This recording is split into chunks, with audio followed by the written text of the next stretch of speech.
Live Look New York City this morning. Voters choosing their next mayor in one of the most high-profile elections that we have today. State Assemblyman and Democratic nominee Zohran Mamdani has been the frontrunner for months now. The city overwhelmingly Democrat.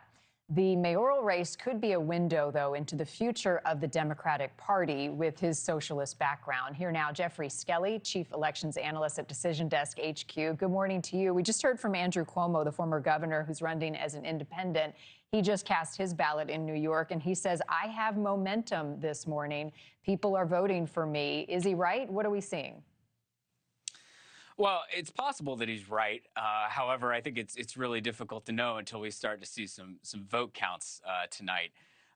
Look, Mamdani's had a double-digit polling lead for a while now. Even if a number of Curtis Sliwa voters were to move into Andrew Cuomo's camp, he may need basically all of them. And even then, Mamdani could very well win a majority in this election, which would sort of make it, would make it somewhat irrelevant, or at least in the sense that Sliwa would not be a spoiler in the same way that I think the Cuomo campaign has made him out to be. But we won't really know until tonight.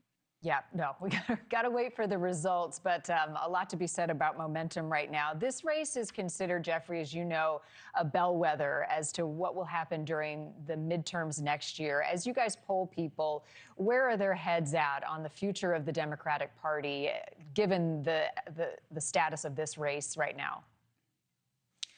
It's interesting. I'm of the mind that a lot of this debate is going to matter more to the 2028 election than it will matter to the 2026 election. And I think that gets down to the fact that, look, midterm elections are almost always about the president and the president's party. And so the midterms will matter a great deal about where Donald Trump's standing is. What's his approval rating? How are people feeling about things like the economy, about inflation, about immigration, various issues that, got Trump elected in the first place in 2024, and how people feel like he's doing on that. And so for Democrats, they will have a little boost in the fact that they'll be able to run against Donald Trump, and the party not in the White House tends to do better in midterm elections.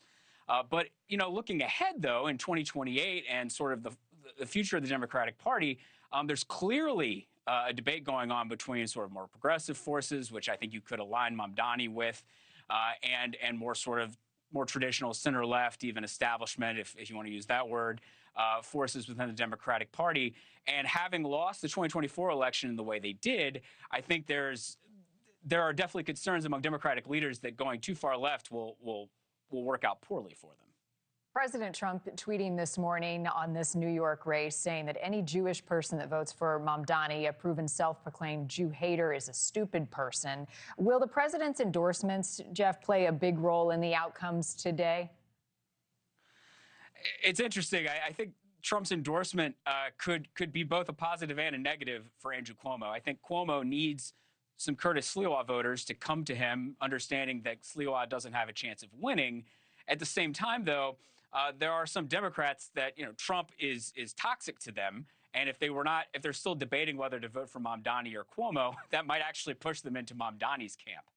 Yeah, and Andrew Cuomo was asked about the endorsement. He said, it's not an endorsement for me. It's an endorsement against my opponent. Geoffrey Skelley, thanks this morning. Appreciate your time. Thank you for watching. Subscribe below and download our NewsNation app right now on your phone, and you will get fact-based, unbiased news for all Americans.